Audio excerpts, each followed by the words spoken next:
Salut à tous, c'est Antoine. Ça faisait vraiment longtemps que j'avais pas fait de décompte. J'avoue que j'étais pas mal occupé dans les derniers mois. Mais aujourd'hui, je me lance avec un monument du punk rock, Bad Religion, 17 albums. Je compte pas l'album de Noël parce que c'est des covers. Alors, je me lance en dernière position. J'ai pas la copie physique. Into the Unknown, le fameux mouton noir de la discographie de Bad Religion, le deuxième album. Là, ils ont vraiment tenté autre chose avec une approche un peu plus space, avec du keyboard, un côté un petit peu plus prog. Des fois, il y a certains groupes qui font de l'expérimentation, puis c'est là qui sortent vraiment leur chef-d'œuvre, mais malheureusement, dans le cas de Bad Religion, ça le fait pas, mais pas du tout. Moi, je dois avouer que je trouve mon compte sur absolument aucune chanson sur cet album-là. D'ailleurs, le groupe lui-même l'a vraiment mis de côté jusqu'à tout récemment, où ils ont fait des shows en ligne, là, en hommage à chacune des décennies de leur histoire, 80, 90, 2000, 2010. Alors, ils ont joué comme deux, trois chansons pour les années 80, juste pour dire, bon, ben, écoutez, ça fait partie de notre histoire. D'ailleurs, le groupe a failli arrêter suite à cet album-là. C'est Greg Edson, le guitariste de Circle Jerk, qui s'est joint au groupe suite à l'album, puis qui a réussi à convaincre Greg Graffin. Non, il faut continuer Bad Religion. D'ailleurs, ils ont fait le EP Back to the Known, là, justement en contradiction avec Into the Unknown, avec un son un petit peu plus près de How Could Hell Can Be Any Worse, là, le tout premier album du groupe. Puis ensuite, bon, ça a évolué, Suffer No Control, etc., jusqu'à ce qu'on connaît aujourd'hui. Alors voilà, en 16e position, je vais avec New America, le dernier album avec Atlantic Record, dernier album aussi avec Bobby Shire au drum. C'est un album qui sonne un peu plus rock. J'aime quand même, somme toute, la production, mais côté composition, j'avoue qu'il y a plus de chansons que j'aime pas que de chansons que j'aime sur cet album-là. Mais je trouve mon compte sur You've Got a Chance, la toute première. J'aime bien Whisper in Time, qui est une ballade qui en général n'est pas tant appréciée, mais j'aime le côté nostalgique des paroles, des mélodies vocales dans cette chanson-là.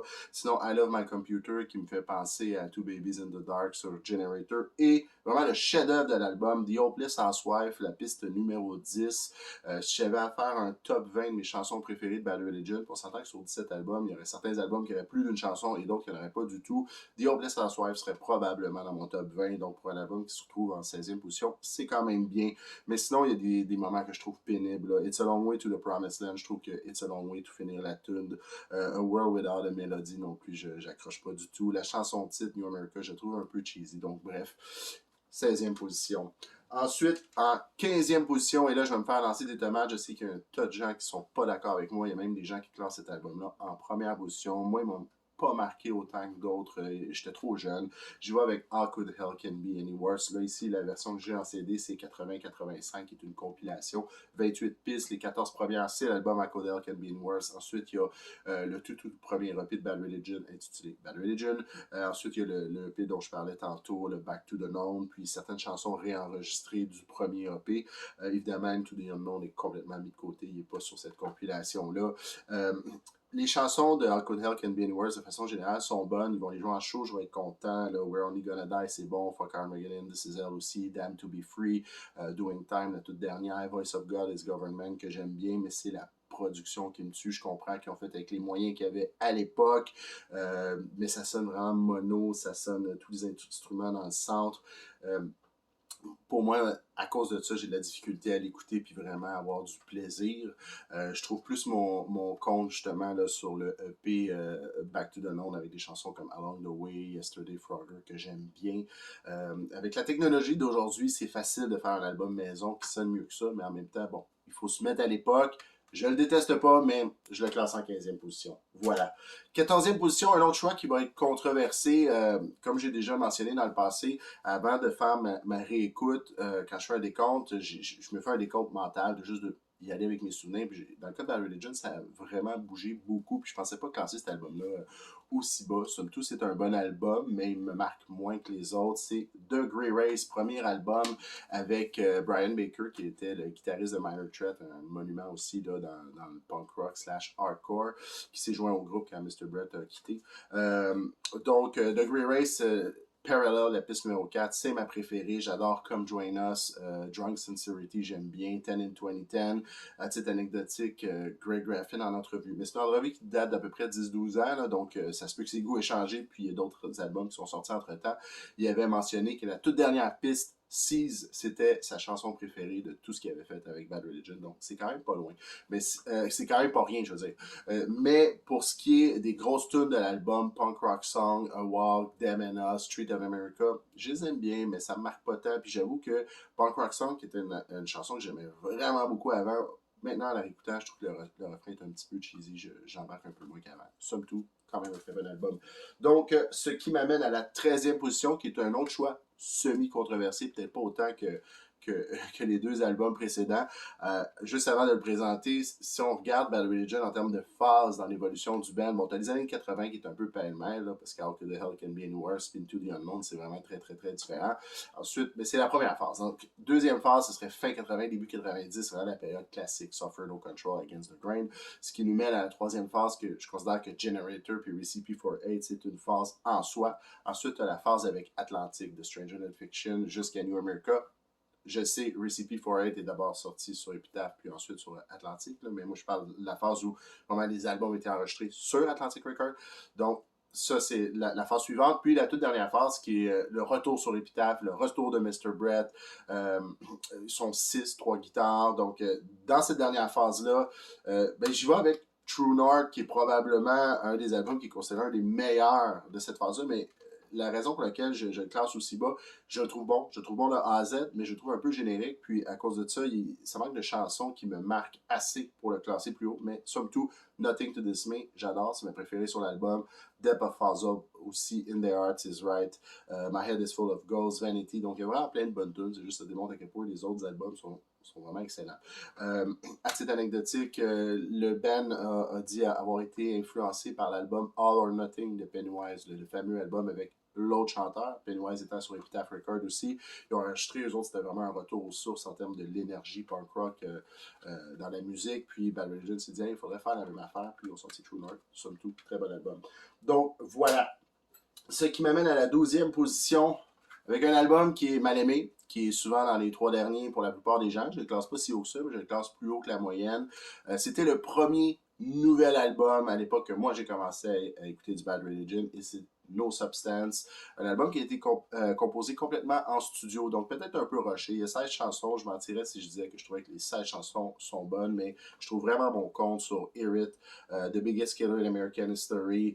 J'aime beaucoup The State of the End of the Millennium Address, qui est clairement un clin d'œil à Voice of God is Government du premier album. D'ailleurs, je pense que c'est la chanson qui aurait dû ouvrir l'album. Ça a été vraiment incroyable comme intro. J'aime beaucoup The Various March of Godliness, puis The Same Person. Bref, c'est un album, je comprends les gens qui l'aiment pas tant. La production est discutable, il est plus rock que punk rock à certains moments, mais moi c'est peut-être parce que je suis nostalgique là, qui est important pour moi. D'ailleurs, j'avais vu Bad Religion au Vans Warped Tour en 98. Il y avait NoFX, il y avait No Use for a Name, il y avait Dropkick Murphy, j'ai entendu pour la toute première fois à cette époque-là. Ils ont joué un cover d'ACDC, puis puis là, on est allé voir, puis c'était Dropkick Murphy. On a découvert ça, on a acheté après ça l'album avec des amis, Do or Die, qui est vraiment excellent. Bref, une autre histoire. Mais c'était pour la tournée la tournée au Vans Warped Tour de cet album-là. Puis ensuite, ils sont venus à titre de headliner à Montréal avec Strung Out en première partie. Puis ce fut vraiment un show mémorable. Je me rappelle encore des chansons qu'ils ont joué de cet album-là. Ils ont joué Hear It, All Fantastic Images. Ils ont joué Raise Your Voice, Showing the Seeds of Utopia, puis The Hippie Killers. Donc 5 chansons de l'album. Et il y a juste Hear It que j'aime vraiment beaucoup dans leur choix de tune qui joue live par rapport aux autres chansons de l'album. Mais bref.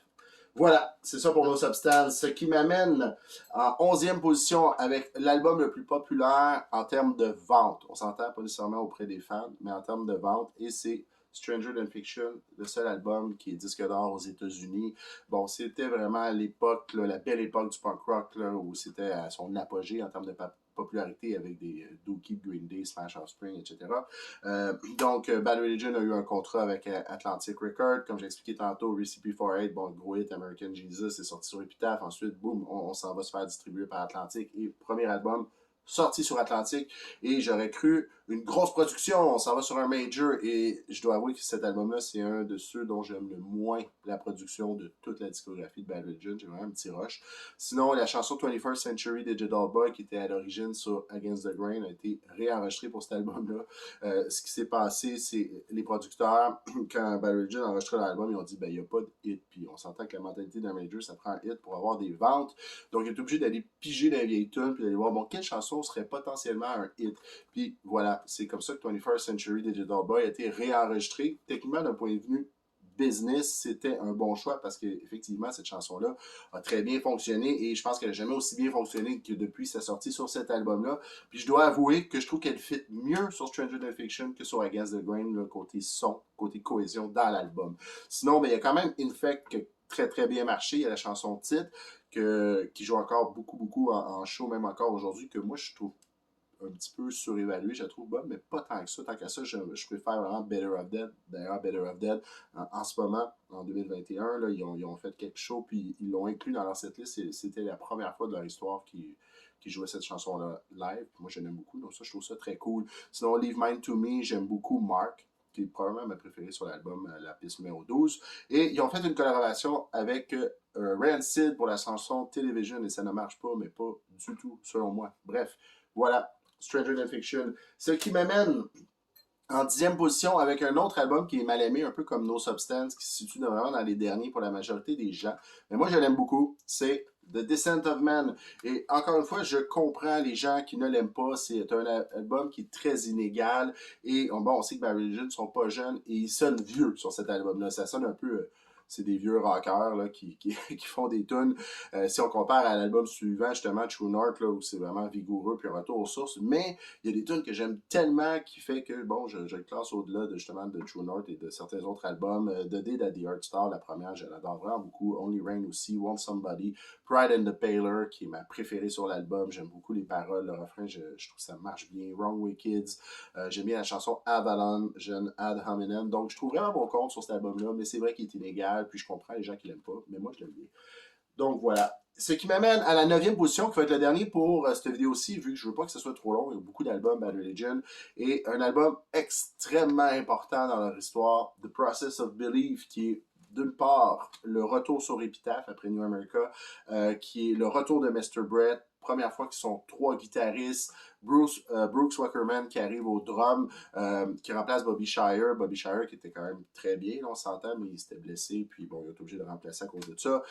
Brooks Wackerman, d'ailleurs, qui a fait 5 albums avec Bad Religion, il est pas sur le tout dernier, il a quitté, puis il y avait une entrevue avec Jay Bentley, le bassiste, que j'ai vu quand même dernièrement, puis ils ont demandé, est-ce que vous êtes quand même en bon terme avec Bruce Wackerman? Puis il a dit, wow, oui, mais on s'entend, là, il était overqualified pour la job dans Bad Religion. Là.